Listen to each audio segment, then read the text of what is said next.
Good morning, YouTube. Devin here again, second video with the brand new, beautiful ring light, camera format, all that other good stuff. Today we're talking to you about a very, very cool helmet because I've always wanted a World War II era M1 helmet. But as most of you know, they are very, very expensive because Americans love their own stuff. So that dream kind of went right down the river, kind of like me owning a lot of American-made guns from like World Wars because they're way more than I'm willing to pay for them. But this one actually is a pretty neat, cool little story about it. It's a World War II shell with a Korean War liner, which to me is almost better than having a complete World War II one because I care about the Korean War more than about World War II.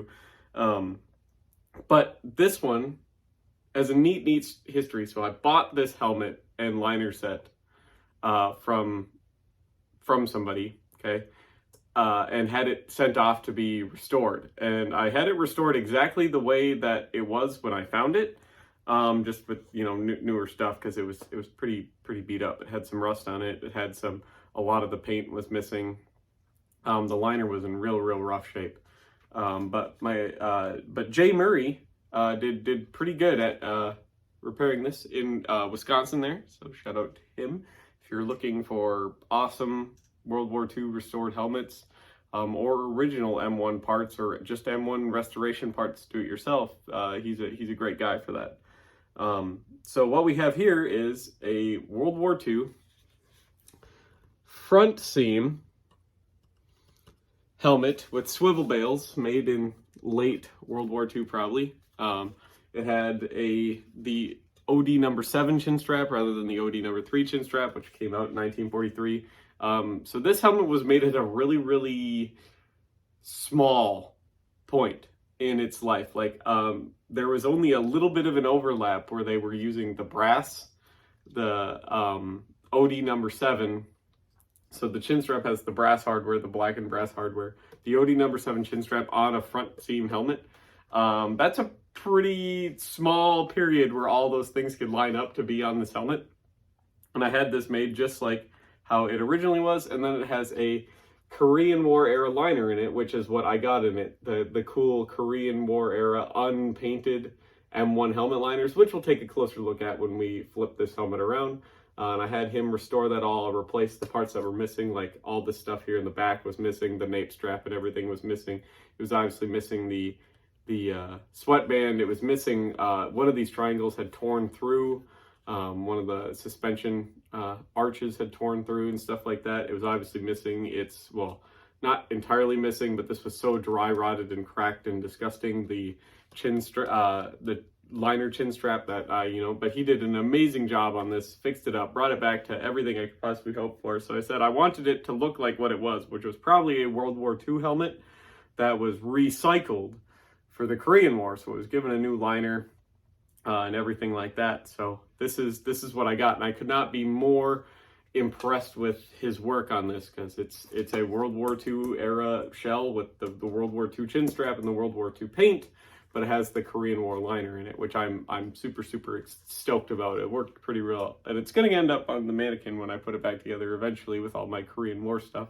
my late Korean War stuff, because I think that'll be a super sweet look for a video, actually, to show what the Canadians looked like towards the end of the Korean War, at least the frontline combat Canadians towards the end of the Korean War. So now we're going to flip the camera around. We'll take a closer look at this thing in depth, and we'll let you see all of its great restored beauty close up.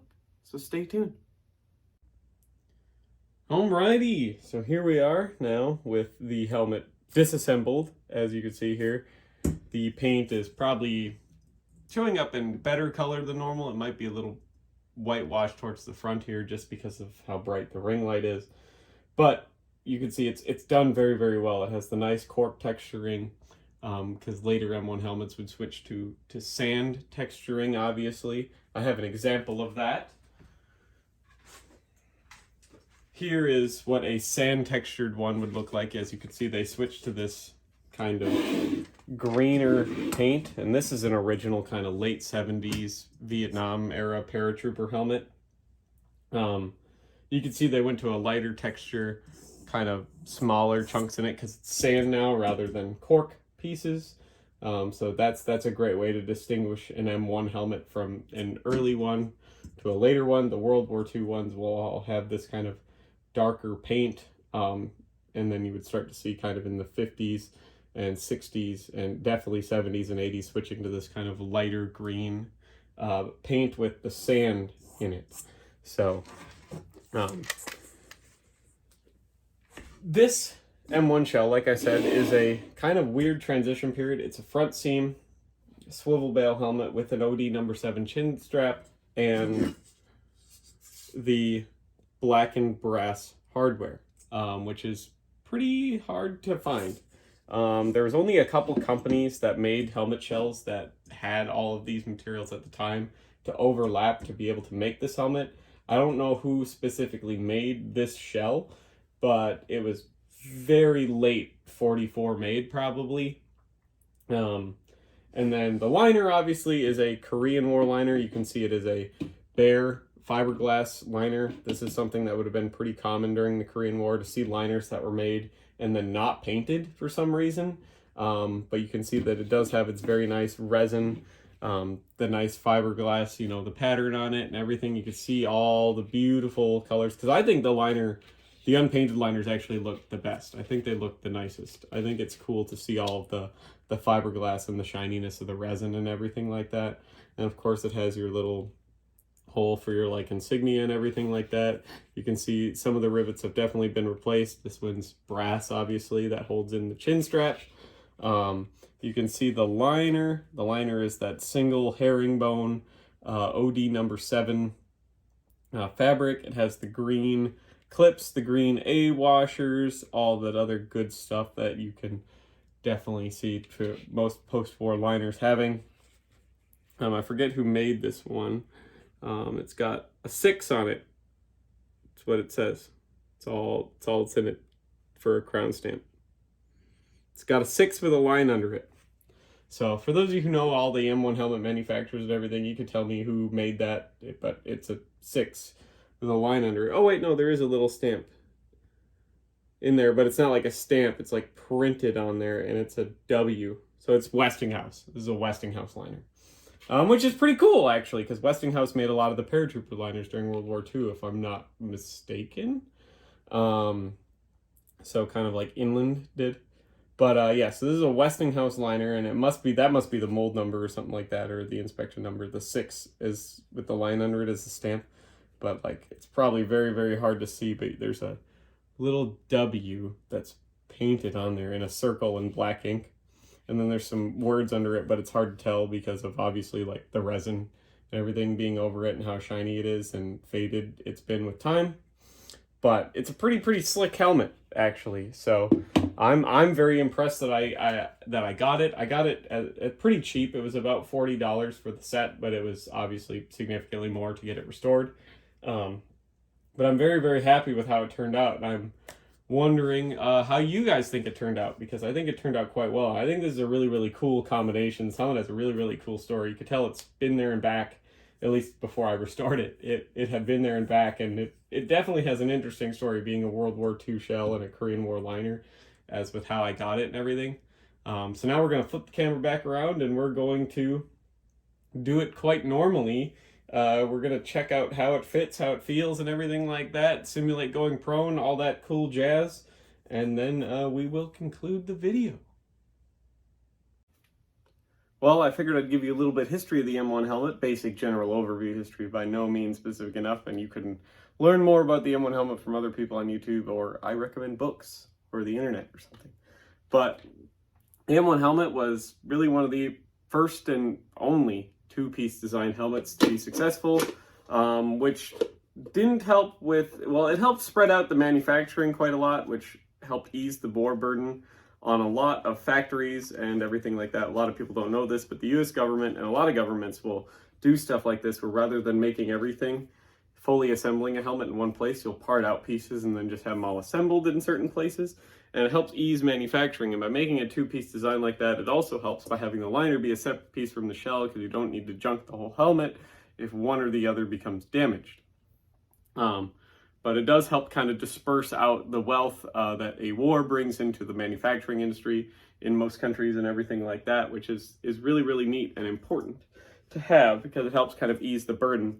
Because like right now, even to this day, the military industrial complex does a lot of really weird stuff like that. Like the US doesn't actually need any more tanks, but a county in a state somewhere that has a factory that manufactures the tanks needs the government to order tanks to keep the economy going. So even though the US government doesn't need any more tanks, they're going to keep ordering tanks to keep the economy going in that county and in turn that state and stuff like that. And there's just a bunch of weird stuff when it comes to the military industrial complex. And during a big war, you don't want to overburden or have all of your production in one spot, because it's going to obviously be an easier target to attack or break down or hamper. So you want to disperse it out as much as possible. So having liners and shells made in different places, as well as hardware and fabric and buckles, and then just assembling it in a bunch of various places is a very good thing to do. The M1 helmet would obviously be adopted in the early 1940s, 1941. Actually, you would start to see them reach the field by 1942. People always tell me that they were produced before 1941. I'm like, yes, there is parts that were produced 1941, but you do not see any of them. You do not see them being issued. You do not see them anything like that until 1942. All right. So yes, there was a couple made in 1941. They're not literally taking a single helmet from the factory and sending it across the ocean to give to somebody. That doesn't make any sense. Okay. They're going to wait till they get a big shipment and send it out. And that takes time. A lot of stuff sits in supply, even during World War II, for at least 6 months before it would reach troops. So if they're made in the end of 1941, no troops are seeing them until at least, a third of the way through 1942. Sorry. All right. So you really don't see them until 1942, which a lot of people have argued with me about so many times. And I'm like, the argument is there on my side. All right. Where you don't see them in use. You don't really, yes, adopted, yes, manufactured, but they don't really enter service until 1942. Okay, so it's service date, which is why everyone's like, 1941. No. Its service date is 1942 until about late 80s, until enough PAS kits were able to be made to replace this thing finally. In one form or another, the M1 helmet would be used like that. This version with the kind of crown adjustment knob and stuff like that, the little loop at the top, and the weird kind of liner nape protector that doesn't come down past the shell of the helmet like the later Vietnam and post-Vietnam War ones would be used. So this helmet in this version, in one form or another, with different colors and slightly different hardware changes and everything and paint and whatnot, would be in service from basically 1942 until about the early 60s. You would then start to see it replaced with the kind of more conventional overlapping strap at the crown of the liner. The shell, ever so slightly during Vietnam, would get slightly smaller, ever so slightly smaller. It's just something they did. I don't know why. And they would basically remain that way until the end of their service life. But you can see them, there's pictures in use of it in 1989 and 1990 still, some limited units with National Guard and everything like that. So that's basically the end of its service life, though. It's about 1942 till about 1990, which is a very, very long time for a helmet to serve. They are one size fits most. I actually have a rather large head despite having a rather small body. For reference, I'm on the cusp of a US uniform size small and medium. But sometimes I have to wear a large blouse because my shoulders are so broad, which probably makes me look a lot bigger than I really am because my shoulders are so broad. But the M1 helmet is one size fits most. It would be for its whole life, which also, once again, ease manufacturing. You don't need to have multiple sizes. It is just adjustable. The crown, you can tighten or loosen this drawstring at the top, and then it has a slider buckle back here to adjust the circumference of the sweatband.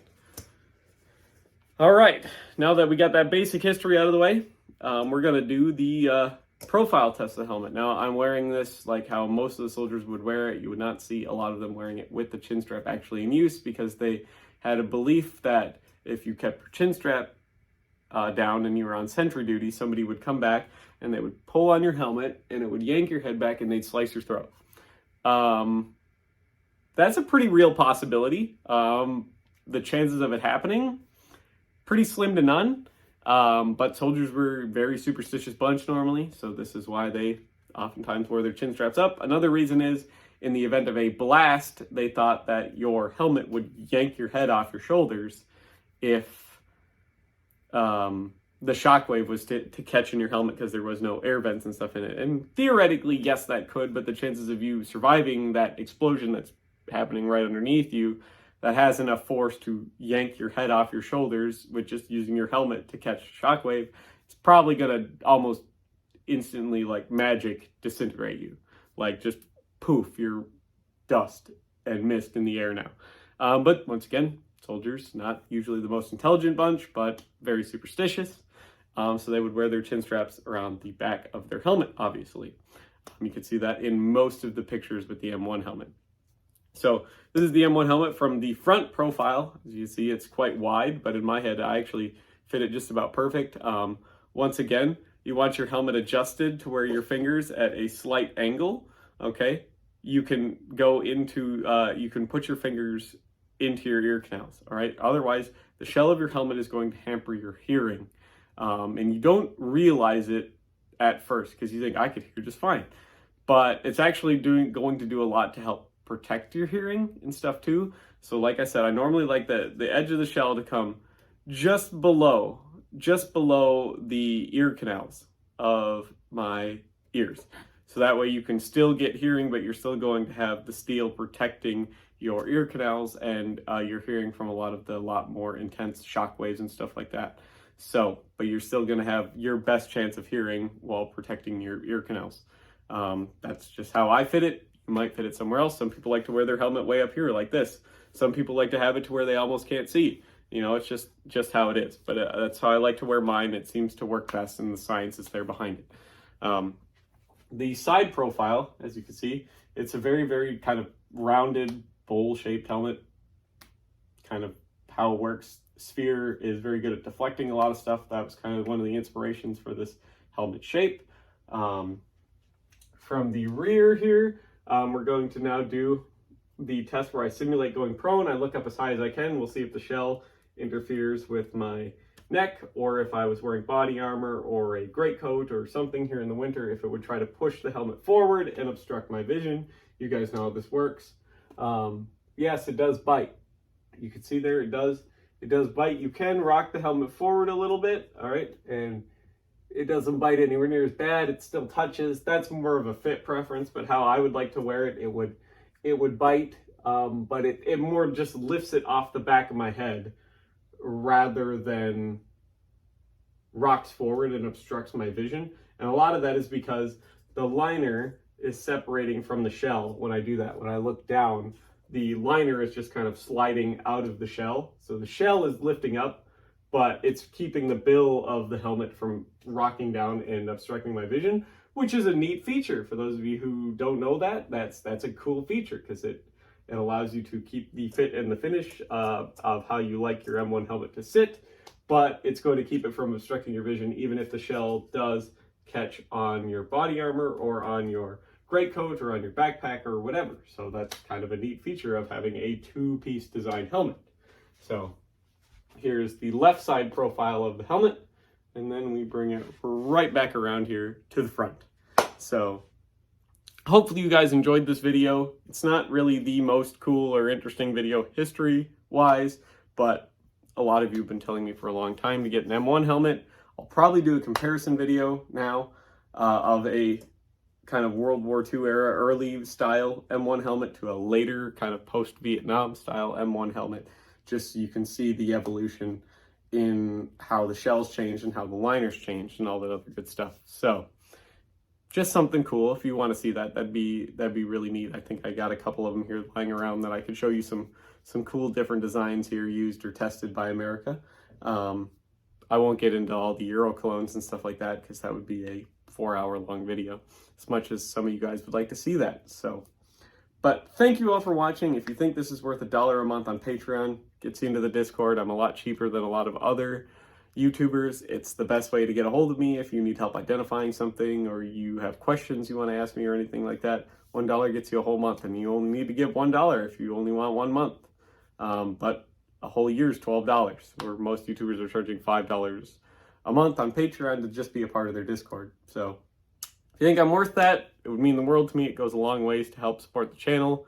I'm glad I'm getting this video out here before too long, because I have to go back out of town again for work, and I don't know when the next time I will be making a video is. So this might be the last one for a little while again, so I apologize in advance. But thank you all for stopping by. Hopefully you like and subscribe if you like this sort of thing, and I will see all of you here in the next video. Bye-bye now.